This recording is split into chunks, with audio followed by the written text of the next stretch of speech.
Yes. A very good evening to one and all present here. I, Assistant Professor Amal Salve, wish to welcome you all on the occasion of national webinar jointly organized by Company Law Society, Kerala and CG3, connecting governing and governance on the theme of Constitution, Court and Contempt. First, I would like to request KP Kailasnath Pillai, Senior Advocate of Supreme Court of India, kindly give welcome speech on this occasion. So, welcome all to this national webinar. I'm sorry that due to some technical glitch, there was some delay occurred in the commencement of the meeting. First of all, I welcome all of you, dignitaries, dignitary participants, and all who are part of this event. Our topic for the today's webinar is Constitution, Court and Contempt. Before that, before mentioning anything about the topic, let me do my duty first of welcoming the dignitaries and all participants to this webinar. See, Company Law Society and CG3, connecting governed, governing and governance, are happy to organize this webinar on this day on a topic which is of very current significance, importance.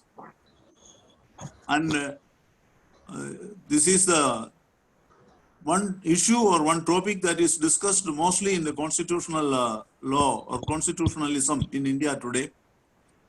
So I hope that this subject is a contextual one and a very relevant one. Our chief guest today for inaugural speech, for inauguration and inaugural speech, Honorable Mr. Justice Cyriac Joseph, former Judge Supreme Court of India and former member National Human Rights Commission and presently Lokayukta of Kerala. Justice Cyriac Joseph requires no introduction at all. A very popular judge, a very industrious jurist. I am happy that we have Justice Cyriac Joseph in our midst. Initially, sir had some technical glitch for joining. That I hope that is solved. And I welcome Honorable Mr. Justice Cyriac Joseph to this webinar on behalf of Company Law Society and CG3. We have for a keynote address Honorable Mr. Justice V. Chidambaresh, former judge of the High Court of Kerala. Justice Chidambaresh had handed down several landmark judgments. A judge having authority in civil law as well as in jurisprudence. We hope that we will get a good share of his wisdom with respect to this subject today. I welcome sir to this function on behalf of Company Law Society and CG3. It is our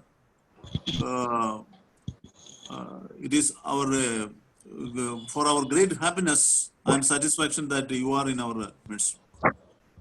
Dr. V.L. Mani, Director of Company Law Society and Dean of Law School, Hindustan Institute of Technology, needs no introduction to the academic and professional world of world. So I welcome Dr. V.L. Mani, sir, to this function. And for delivering vote of thanks, we have Advocate Girish Kumar, a lawyer practicing in the Supreme Court of India, and who is well versed in the arbitration work and part of the activities of CG3. I welcome Advocate Girish Kumar. Now, from among the participants, I could see the president of the Kerala High Court Advocates Association, Mr. R. Lakshmi Narayan. There are several other persons. I am not naming all. I welcome all of you to this function. And now, regarding the topic, one sentence from me. This subject is of very current importance these days, and we have reached a point where the Supreme Court piloting the judicial process of the nation is faced with criticism, not merely criticisms, destructive criticism from several angles, from several parties. But if only the judiciary exists intact, majority of the lawyers like us are appearing and conducting litigation for poor, average or middle-aged, middle income group clients. But one or two persons are to take the judiciary and institution to ransom, that will create practical problems. I do not for a moment say that there should be unnecessary control over the freedom of speech and expression of the people, especially lawyers. Because lawyers' profession, if it is silenced, the administration of justice will be in peril. In the constitution also, among there is only one profession that is mentioned, that is lawyer's profession, in Article 22, as all of you know. No other profession is named in the constitution. So there should be a balancing. There should be a balancing of interest of personal liberty as well as the larger public interest of administration of justice. With this opening remarks, let me request the important guests to start the function. I welcome once again all of you to this meeting, this webinar. This is the first webinar jointly organized by Company Law Society and CG3. Whatever technical glitches were there, kindly excuse us, and I think in future we will take care to make it foolproof, absolutely. And with the blessings of all of you, with the best wishes of all of you, let us commence the function. Thank you so much, sir. Thank you for your kind words. We'll move ahead with, I would like to request Honorable Justice Siraj Joseph, retired judge of Supreme Court of India and former member of National Human Rights Commission and presently Lok Ayukta of Kerala. Sir, kindly give us inaugural speech today. Joseph, Siraj Joseph, sir, please unmute your mic. Unmute your mic, sir. And kind request to all participants, please mute your mic so that we can able to hear Joseph sir clearly. Am I audible? Yes, sir, absolutely. Oh. Good evening, friends. Today, the topic of the seminar or webinar is Constitution, Court, and Contempt. Obviously, the reference is to the Constitution of India, which is the basic law of the land in the Democratic Republic of India. The Constitution was not the creation of the British. It was not the invention of the judiciary. It was conceived, drafted, and adopted by the Constituent Assembly, elected by the people for the said purpose. Hence, the Constitution reflects the will of the people of India, and it carries their approval and mandate. We all are bound by the Constitution of India. It is from that premises that I wish to start the opening remarks. This Constitution provided for a legislature, an executive, and a judiciary. Each of them has been given specific role in the governance of the Republic. Their duties and functions were defined and the limits of their powers were demarcated.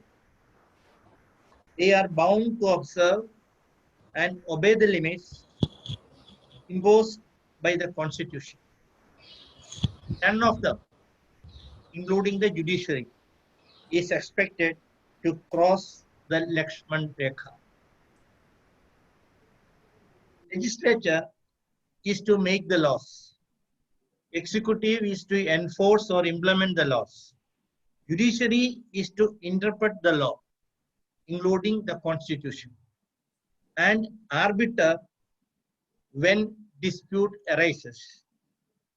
If dispute may be between the citizens, maybe between the states and the center, maybe between the states themselves. Thus, the Constitution itself has created the institution of judiciary, vested with the power of interpretation of the laws and the power to resolve the disputes within the framework of the Constitution of India. The courts are part of the judiciary, and the judges are constitutional umpires. The institution of judiciary was established to facilitate the proper functioning of the Republic and to enable the smooth governance of the country.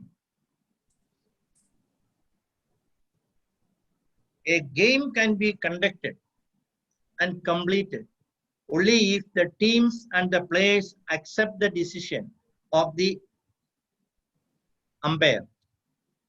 Even if one has reservations about the decision, he is bound to obey the decision of the umpire. If a player disobeys or abuses the umpire, he will be punished by the competent authority.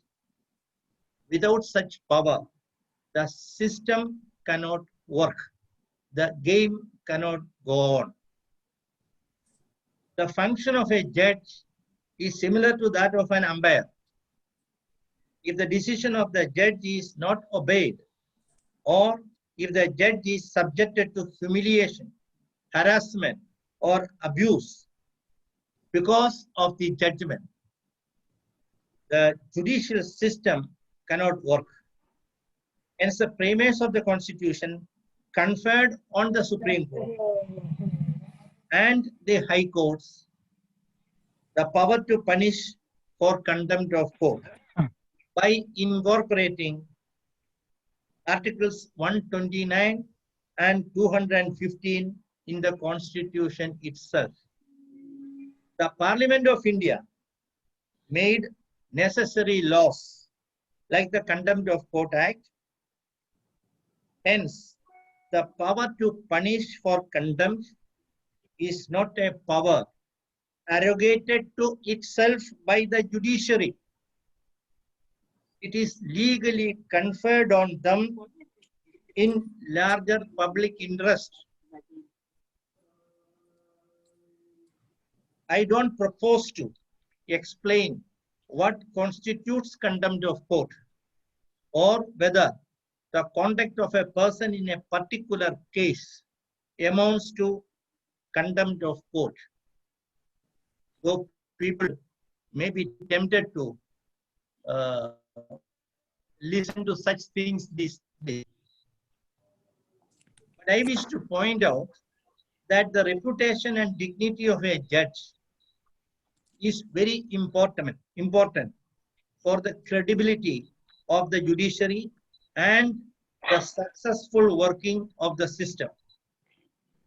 Anything said or done to damage the reputation or dignity of the individual judges or the institution of judiciary will certainly amount to contempt of court. It equally applies to the judges themselves because they are duty bound to uphold their own dignity as well as the dignity and prestige of the institution. However, criticism of an order or judgment cannot be treated as contempt of court. Nobody argues for such a proposition. Similarly, healthy and responsible criticism of the conduct of a judge is not contempt of the contempt if the intention is to uphold and preserve the dignity and prestige of the judiciary. But utmost restraint and prudence should be applied to avoid any damage to the institution. I believe that today the controversy is not much over the power to punish for contempt. It is on the exercise of that power in particular cases. Being a former judge of the Supreme Court, I don't wish to enter into that controversy or discuss the merits and demerits. What? Are you hearing me? Yes, sir. Yes, sir, absolutely. I just want to request all the participants, please mute yourself. Please don't interact in between I am because hearing you are some. हाँ sir, because of some voice. people I thought are somebody unmuting I themselves. thought somebody was telling me No, something. no. Oh, Sir, please continue. Sorry for disturbance. It's okay. Being a former judge of Supreme Court, I do not wish to enter into that controversy.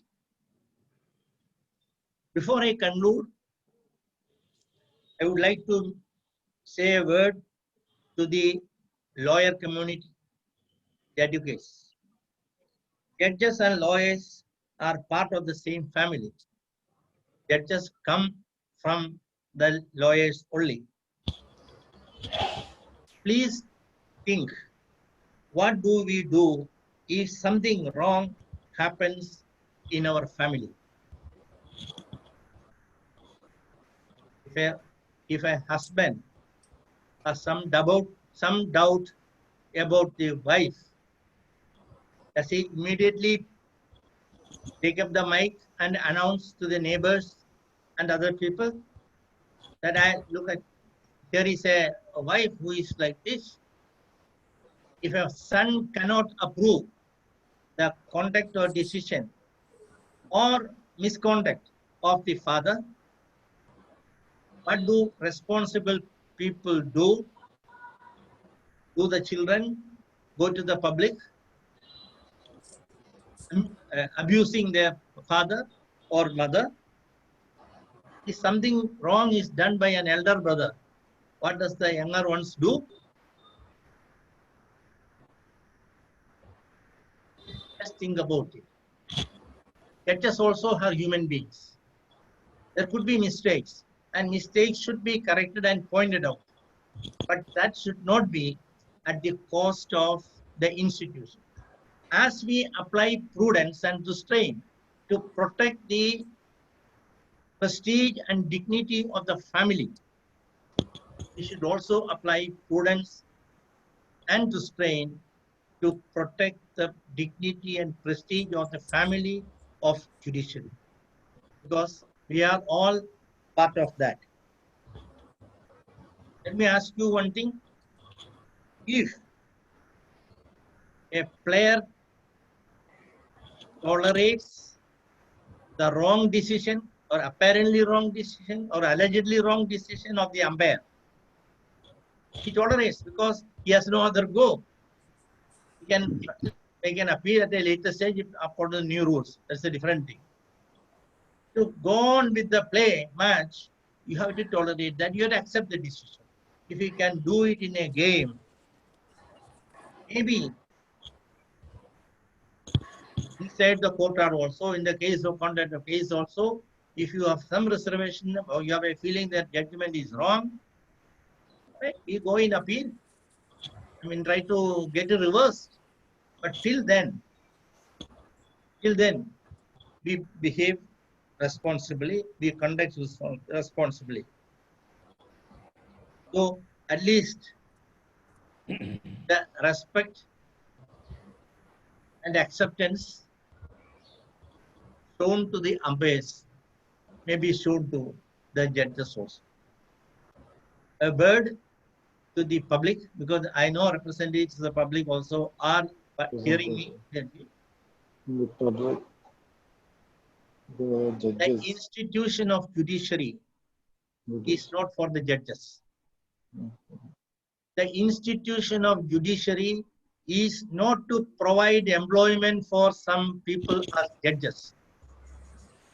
The institution of judiciary is not to provide a life, a earning, source of earning for the lawyers. The institution of judiciary is mainly for the public, for the people, to protect their rights, to uphold their rights. And if something does a wrong to them, to correct it, to rectify it. So the judiciary is for you. The dignity and responsibility is of the judiciary is in your own interest. And therefore, I will appeal not only to the lawyers, but also to the public, that in the larger public interest and in the interest of the individuals concerned, we should do whatever possible to uphold and the dignity and prestige of the institution so that the system works. We shall not do anything, even if we have some reservation here, something wrong there, something, some mistake here. We must try to correct it in a legally possible way, but we should not do anything which will affect the prestige and dignity of the institution.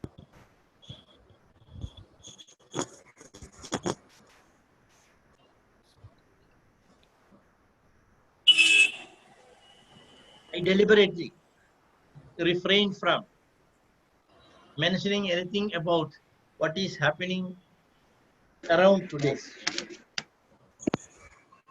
I regretfully observe that there are some people who try to axe their grind against some people and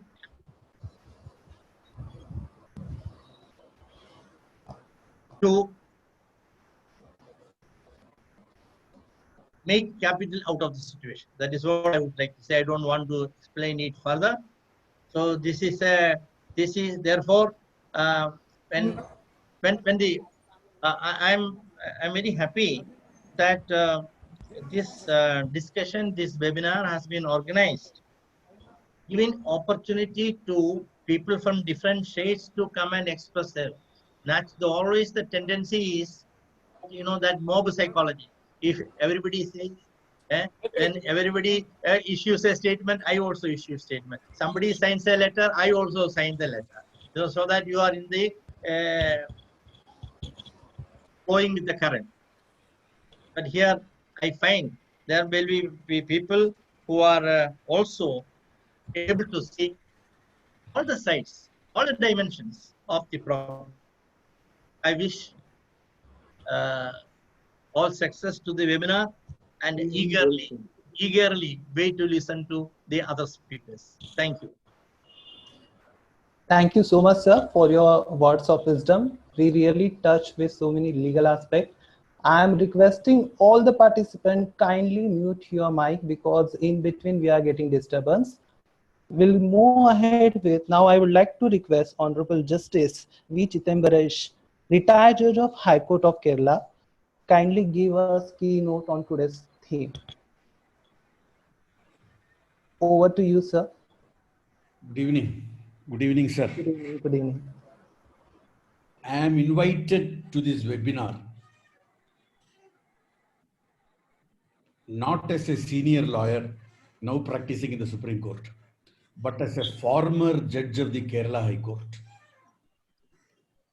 I am reminded of two episodes which took place in the Kerala High Court during my tenure as a lawyer there.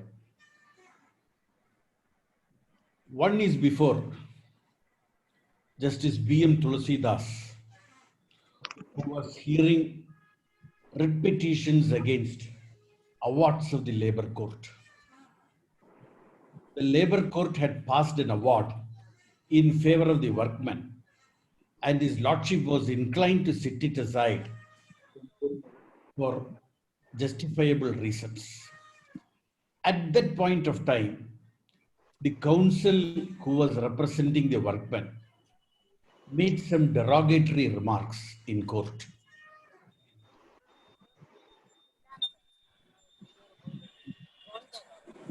Normally, any judge would get offended by such remarks, that too coming from a lawyer who is not a junior.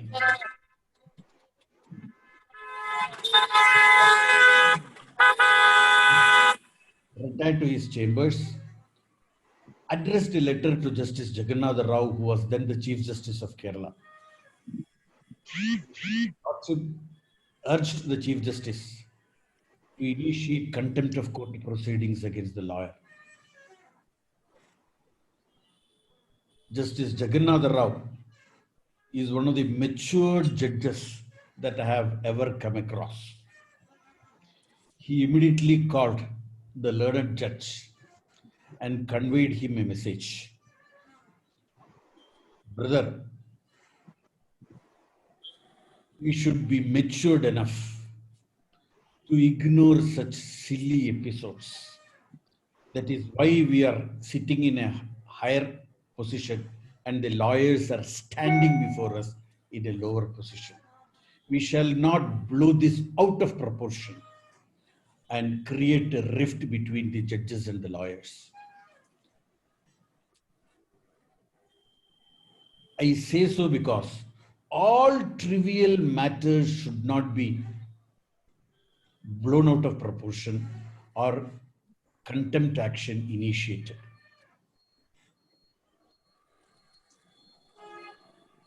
In the United Kingdom, a newspaper carried the photograph of judges who delivered a controversial verdict. The judges were shown upside down with a caption, "You old fools." The lawyers, some of them wanted to initiate contempt action against the newspaper. Then one of the judges said, "I do concede that I am old. There is nothing wrong in what is stated. Whether I am a fool or not is a matter of another's perception. I don't intend to take any contempt of court proceedings against the newspaper." So that the arms of the judge or the arms of the court or the shoulders of the court should be broad enough to shrug off all minor accusations or minor sarcasm. But there is a Lakshman Rekha which shall not be crossed. You can criticize the judge, you can criticize the judgment, but you cannot criticize the judge, is the oft quoted saying. The other episode that I have come across in the High Court of Kerala is when Senior Advocate K. Ramkumar wrote an article. The article stated that when poor litigants are waiting in the serpentine queue, rich people steal a march over them, and a case of a liquor baron was heard out of turn. Contempt proceedings were initiated against him. He was convicted. The matter went to the Supreme Court. He was given an opportunity to tender apology. And I witnessed when the senior counsel tendered apology in open court before Justice M.P. Menon. So that whenever contempt word is spoken of, I am immediately reminded of these two incidents. Wanton attack against a judge, which undermines the trust of people, certainly should be deprecated. Now, Justice Cyriac Joseph has conveniently avoided talking about the recent judgment on the contempt of court against Prashant Bhushan.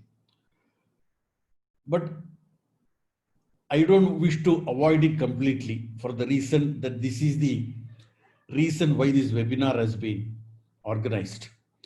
The Supreme Court has been magnanimous enough in this particular case in granting more than one opportunity to him to offer apology. And ultimately, what is the punishment imposed on him?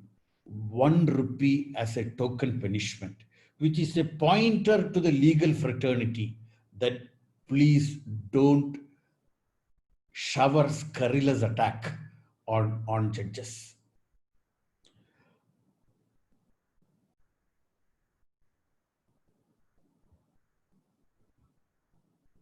The lawyer community have now understood what is criminal contempt, what is civil contempt.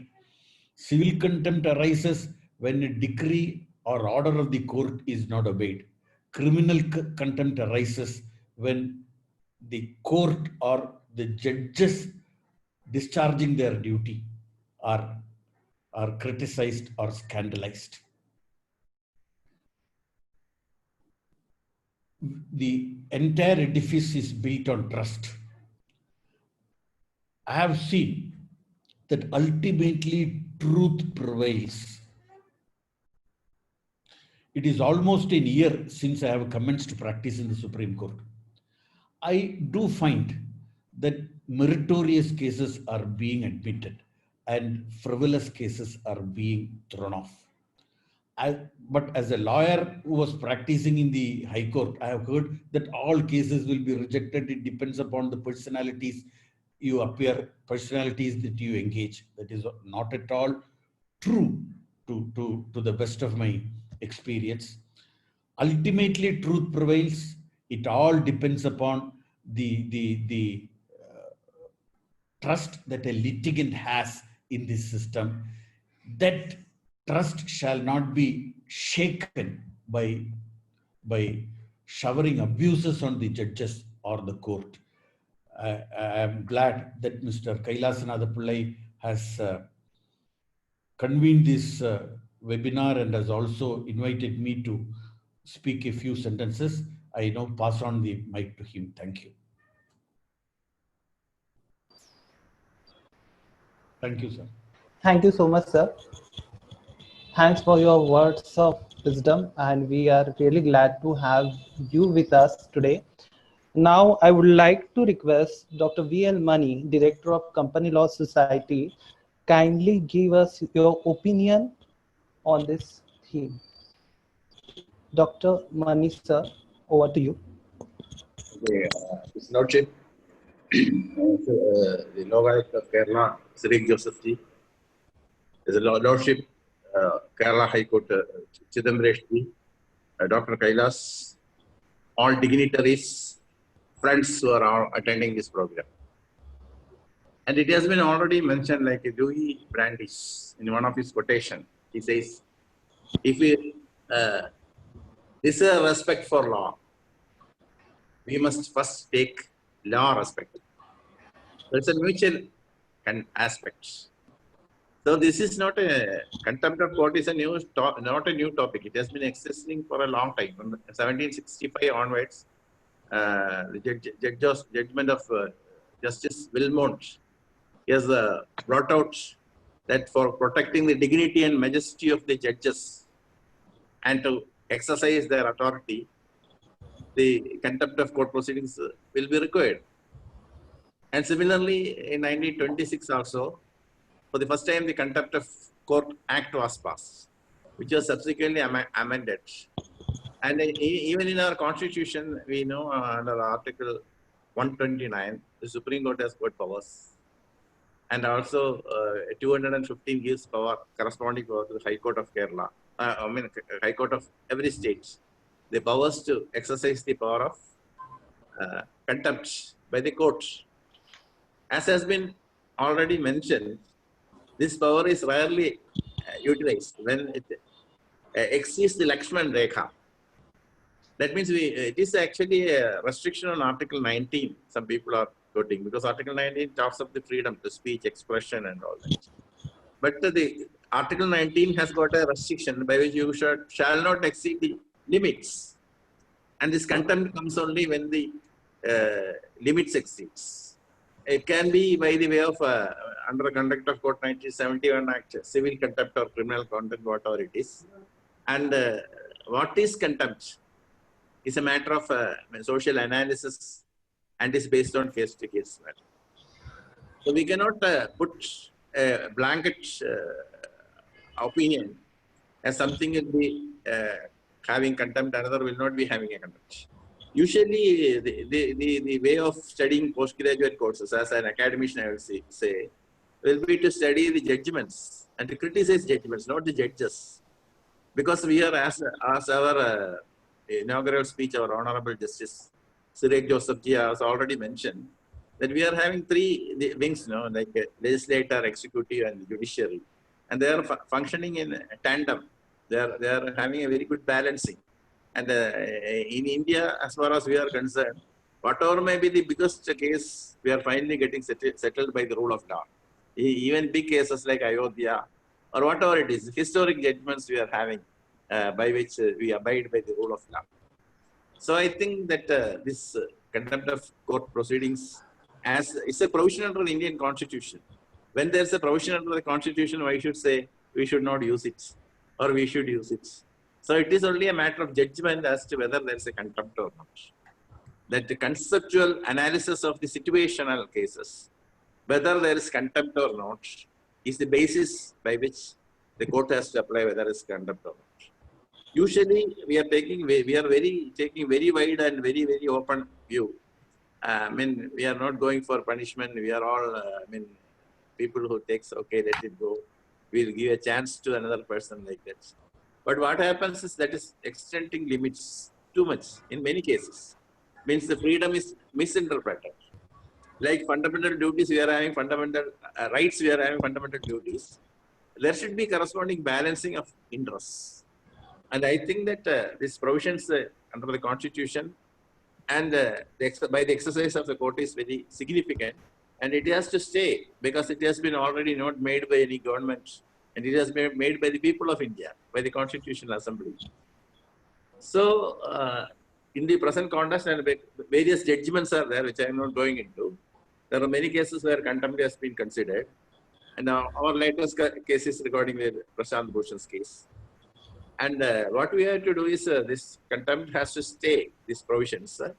And we have to take a proper view on the matter. And always Indian judiciary has kept the test of time. And I feel strongly that our judiciary is going proper. And in future also we'll have a very good time. With these words, this is my opinion which I am making. And maybe I'm not a jurist, I'm an academician. And usually we criticize judgments, not judges. So which we don't make derogatory statements against the person who makes judgment and all. It's not required because we are using the wisdom of the judges. Because they are hearing so many cases. They are professionals in the field of making judgments. If you study a paper on judicial process, you will understand how the judges make decisions. It is based on a lot of factors, not only on the law, sociology, political view, economic view, the sociological impact, the stare decisis, ratios, so many things are considered.